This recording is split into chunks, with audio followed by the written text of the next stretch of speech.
30 ఏళ్లు సీఎంగా ఉంటానంటున్న జగన్ కుప్పంలోనూ చంద్రబాబుని ఓడిస్తానంటున్నారు. అలాగే పిఠాపురం, మంగళగిరి, హిందూపురం సెగ్మెంట్లలో విపక్ష దిగ్గజాలకు చెక్ పెట్టడానికి పెద్ద స్కెచ్ గీశారు. కీలక నేతలైన పవన్, లోకేష్, బాలకృష్ణులపై వైసీపీ మహిళా అభ్యర్థులను రంగంలోకి దింపింది. ఆ క్రమంలో హ్యాట్రిక్ విజయంపై ఫోకస్ పెట్టిన బాలయ్య పోటీ చేస్తున్న హిందూపురం సెగ్మెంట్ అందరి దృష్టిని ఆకర్షిస్తోంది. అక్కడ వైసీపీ వేసిన బీసీ మహిళా ఎత్తుగడ ఎంతవరకు ఫలిస్తుంది?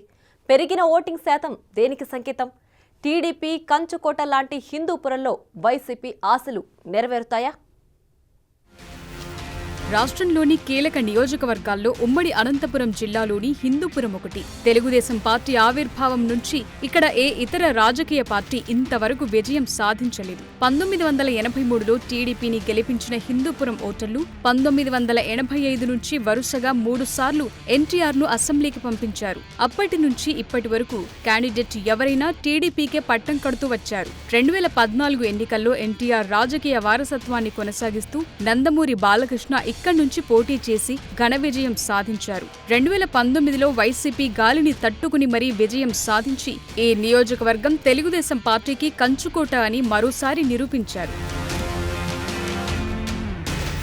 అయితే తెలుగుదేశం పార్టీలోని కీలక నేతలను ఈసారి ఎన్నికల్లో ఓడించేందుకు ముఖ్యమంత్రి జగన్ అన్ని అవకాశాలు వాడుకున్నారు. సర్వశక్తులు ఒడ్డారు.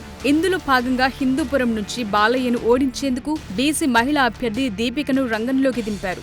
ఆమె భర్త రెడ్డి సామాజిక వర్గానికి చెందినవారు కాగా ఆమెది బీసీ కేటగిరీకి చెందిన కురుబ సామాజిక వర్గం.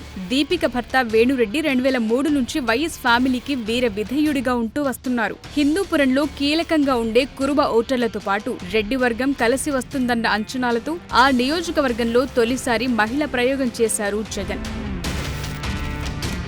వేణురెడ్డి తన అనుచరుడి అవ్వటంతో జిల్లా ఇన్ఛార్జ్ మంత్రి పెద్దిరెడ్డి స్వయంగా దీపిక పేరును సిఫారసు చేసి ఓకే చేయించుకున్నారు. దీపిక విజయం కోసం పెద్దిరెడ్డి హిందూపురం అంతా కలిగి తిరిగారు. బాలయ్యను ఓడించే బాధ్యతను జగన్ పెద్దిరెడ్డి రామచంద్రారెడ్డికి కట్టబెట్టడంతో ఆయన తాను పోటీ చేస్తున్న పుంగనూరు కంటే ఇక్కడే ఎక్కువ ప్రచార కార్యక్రమాలు నిర్వహించారు. ఒక విధంగా చెప్పాలంటే అభ్యర్థి దీపికనా లేదా పెద్దిరెడ్డా అన్నంత రీతిలో ప్రచారం చేశారు.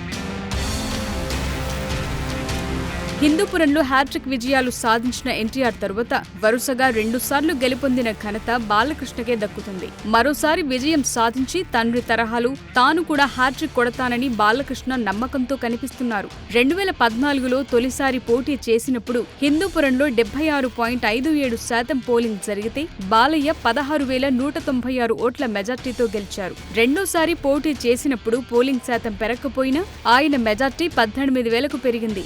ఈసారి 77.82 పోలింగ్ శాతం నమోదవటంతో నందమూరి వారసుడి ఆధిక్యత మరింత పెరగటం ఖాయమంటున్నాయి టీడీపీ శ్రేణులు.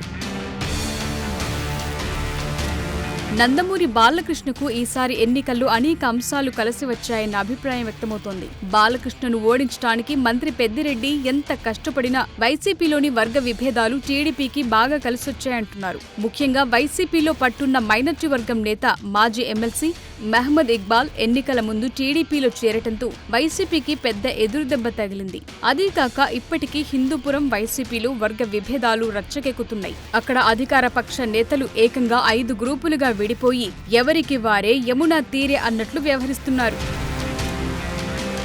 పెద్దిరెడ్డి చొరవతో ఎన్నికల సమయానికి 1-2 గ్రూపులు కలిసినా అప్పటికే పుణ్యకాలం గడిచిపోయిందని వైసీపీ నేతలే బహిరంగంగా వ్యాఖ్యానిస్తున్నారు. హిందూపురం వైసీపీకి దీపికను ఇన్ఛార్జిగా ప్రకటించినప్పటి నుంచి అక్కడి నేతలు ధిక్కార స్వరం వినిపించడం మొదలుపెట్టారు. ముఖ్యంగా నాన్ లోకల్ కావటం, ఎక్కడో బెంగళూరు నుంచి తీసుకొచ్చిన అభ్యర్థి కావటంతో వైసీపీ నేతలు బహిరంగంగానే అసంతృప్తి వ్యక్తం చేశారు. ఇన్నాళ్లు నందమూరి బాలకృష్ణ నాన్ లోకల్ అంటూ విమర్శించిన తాము ఇప్పుడు దీపికను ఎలా సమర్థిస్తామని ప్రశ్నించారు.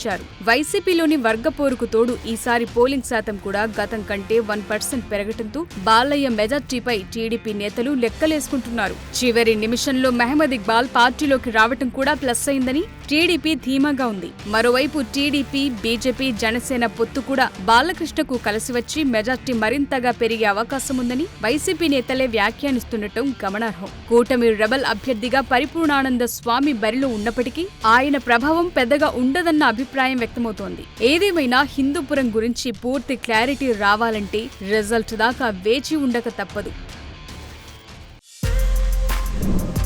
For more videos like this, subscribe Big TV channel.